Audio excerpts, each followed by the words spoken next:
Welcome sa Dries TV. Kung interesado ka sa ganitong news, huwag kalimutang isubscribe ang ating YouTube channel. Maraming salamat! Welcome back again sa ating YouTube channel mga kakimpaw, and sa update natin ito, ang pag-uusapan natin ay tungkol sa mga importanteng ganap kina Kim and syempre kay Paolo Avellino.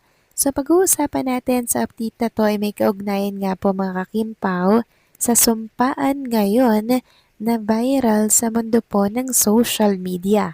Bukod pa dyan, pag-uusapan din natin ang iba pang mga ganap kina Kim and syempre kay Paolo Avellino. Pero bago po ang lahat, maraming salamat po sa inyong patuloy na pagsuporta at pagsubaybay sa mga daily update natin. Kaya naman bilang pasasalamat, narito pang isang napili kong komento patungkol ito sa naging previous update. Mula ito kay Ginang Lorna Toledo, sabi niya, kailan ba si Kim Chiu magsasalita tungkol sa kanila ni Pao? Ayaw nga nilang aminin na sila pagbubuntis pa kaya. Nakakasawa na hintay-hintay lang kayo na lang magbuntis. Kaya aminin nyo sa public bakit si Kim ang pinapakialaman nyo. Sabi ngang hindi yan buntis. Bituka yan ang laman ng tiyan ni Kimi.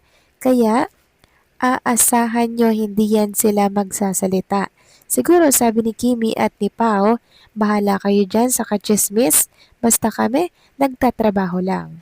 Maraming salamat po sa inyo komento, Ginang Lorna Toledo. So ang reaction po kasi at komento ng mga Kimpo fans ay nagmula po kasi sa nakikita po nila kay Chinita Princess. Normal reaction lamang po yun. At hindi po yun pangingialam, Ginang Lorna Toledo. Ito po ay kung baga ay pagbibigay po ng opinyon. At kung bituka man ito mga kakimpaw na kung saan ito yung dahilan kung bakit mapuson si Chinita Princess, grabe namang bituka yun. 'Di ba na-dislocate po ba yan? Kasi hindi ko magets yung bituka dito sa may gitna, 'di ba? Yung puson kasi yung usapan, Ginang Lorna Toledo. So masasabi ko lang is, tingnan na lang po natin kung ano ba talaga yung totoo kasi everyday po talagang binabantayan ang tummy ni Chinita Princess kung ito ba ay lalaki. So kung pag hindi lumaki yan, di puson lang talaga yan, 'di ba? So mabilis lang naman pong magsalita at magbigay ng statement para po matapos na po yung usapin. Pero ang katanungan nga ng marami is, bakit hindi magawa ni Chinita Princess? So yun po yung pinagtataka po nila. So walang masama sa ginagawa po nila. Yun po ay opinion po nila at ginagalang natin yan. So maraming salamat po sa inyong komento. God bless po at mabuhay kayo.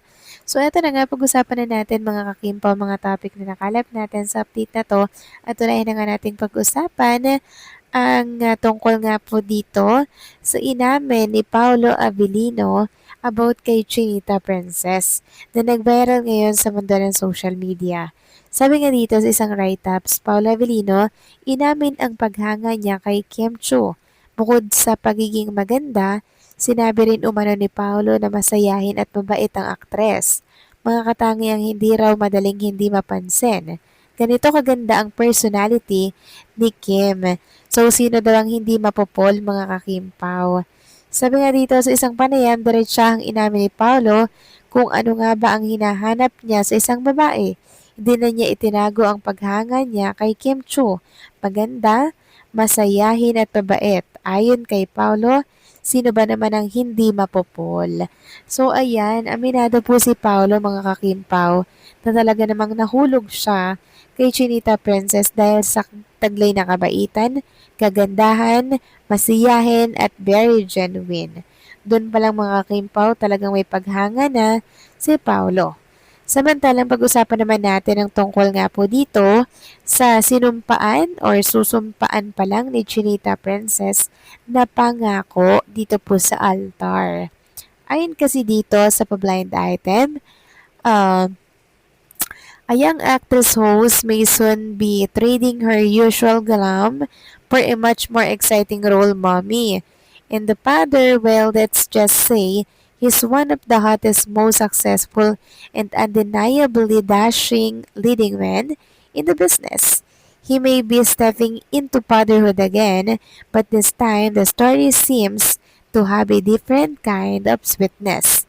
Sources close to the pair say they have been keeping things quiet and away from the spotlight, apparently wanting to protect this beautiful chapter from unnecessary scrutiny.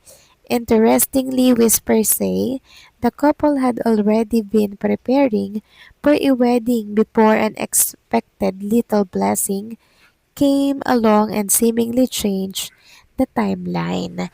So ayan, inaasahan po na susumbaan si Kim and si Paolo Abilino sa mga darating po na buwan at taon. So bago daw po lumabas mga kakimpaw, yung tinatawag dito na talaga namang bunga po ng kanilang pagmamahalan. So tingnan po natin kung magaganap po yung inaasam-asam natin na sumpaan po nilang dalawa dahil for sure ikakatuwa po ito ng lahat ng mga Kimpaw fans, mga supporters ni Chinita Princess and Paolo na super solid po sa pagmamahal na ibinibigay sa kanila. Samantalang sa mga nagtatanong naman mga Kimpaw kung nasaan daw ba si Kim and si Paolo Avellino, sila pong dalawa ay nasa shooting mga Kimpaw.